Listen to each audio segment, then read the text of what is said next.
saya akan menjelaskan bagian hadis daif. Hadis daif dapat dibagi menjadi dua kelompok besar, yaitu hadis daif karena gugurnya arawi dalam sanadnya dan hadis daif karena adanya cacat pada arawi atau matan atau teks.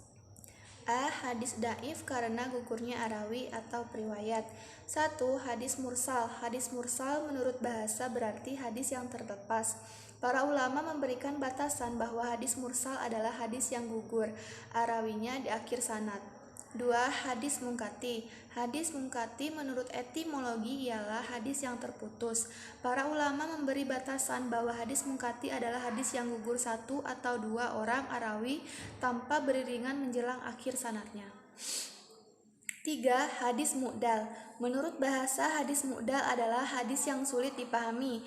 Batasan yang diberikan para ulama bahwa hadis mu'dal adalah hadis yang gugur dua orang arawi periwayatnya atau lebih secara beriringan dalam sanadnya.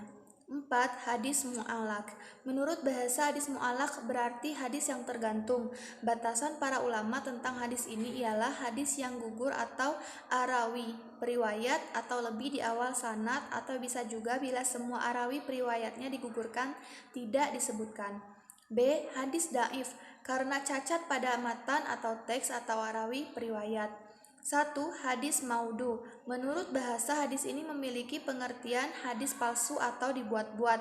Para ulama memberikan batasan bahwa hadis maudu ialah hadis yang bukan berasal dari Rasulullah SAW akan tetapi disandarkan kepada dirinya. 2. Hadis matruk. Hadis ini menurut bahasa berarti hadis yang ditinggalkan atau dibuang. Para ulama memberikan batasan bahwa hadis matruk adalah hadis yang diriwayatkan oleh orang-orang yang pernah dituduh berdusta, baik berkenaan dengan hadis ataupun mengenai urusan lain, atau pernah melakukan maksiat, lalai, atau banyak wahamnya. 3. Hadis munkar. Hadis munkar secara bahasa berarti hadis yang diingkari atau tidak dikenal. Batasan yang diberikan para ulama bahwa hadis munkar ialah hadis yang diriwayatkan oleh arawi atau periwayat yang lemah dan menyalahi arawi yang kuat. 4. Hadis mu'allal. Menurut bahasa, hadis mu'allal berarti hadis yang terkena ilat. Para ulama memberikan batasan bahwa hadis ini adalah hadis yang mengandung sebab-sebab tersembunyi, dan ilat yang menjatuhkan itu bisa terdapat pada sanad, matan, ataupun keduanya. 5. Hadis mudraj. Hadis ini memiliki pengertian hadis yang dimasuki sisipan yang sebenarnya, bukan bagian dari hadis itu. 6. Hadis maklub.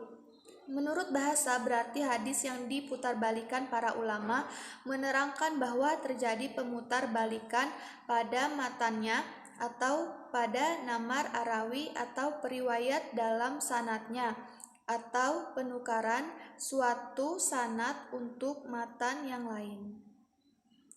7. Hadis syadz. Secara bahasa, hadis ini berarti hadis yang ganjil. Batasan yang diberikan para ulama, hadis syadz adalah hadis yang diriwayatkan oleh arawi atau periwayat yang dipercaya.